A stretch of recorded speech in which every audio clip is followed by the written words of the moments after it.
liten kar med ganske fylde lår. Har ikke blitt så gammel, har ikke begynt å miste hår. Sparer til dreads i type 4 år. Skinna mamma gangler enten vinter eller vår. Hvordan er livet mitt? Jo, det er ganske bra. Har ikke dusja på en uke, eller var det en dag? Vanskelig å be med etter Facebook.com. Det er alle unges livstidsdom.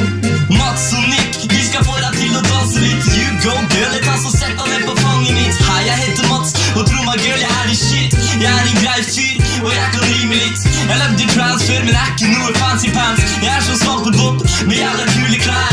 Du kan bli med meg hjem, hvis du er ganske fin. Så kan jeg være din, du er selv kanin. Slipp at jeg gir deg det du vil ha. Har ikke noe å si hvor du er ifra. Enten vi rapper eller lager beats.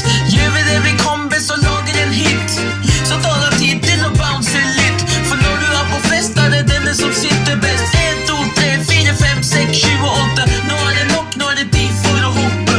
Er tilbake igjen og sier et navn. Nico, skip og hoi, drar rima i havn. Det sier en sjømann, har en dame i hvert havn. Har en dame på hvert hjørne, klarer ikke huske navn. Klærne kjøper neppe på Dressmann. Kjøper laken på Gisk og tre på, for faen. Prøver å gi meg en på trynet, lokker jeg deg. Er du lei av hiphop? Ta og hør på meg. Hadde du ikke kjent meg, hadde du trodd at jeg var bøg. Men ser jeg deg i speilet, det er du som er stygg. Kan du ikke se at det er jeg som gir deg selvtillit?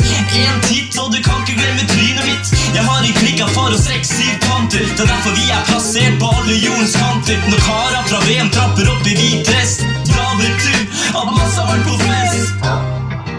Aga, spøkelse Marian Chicks. Man så det bekjente av vin. Så kommer jeg til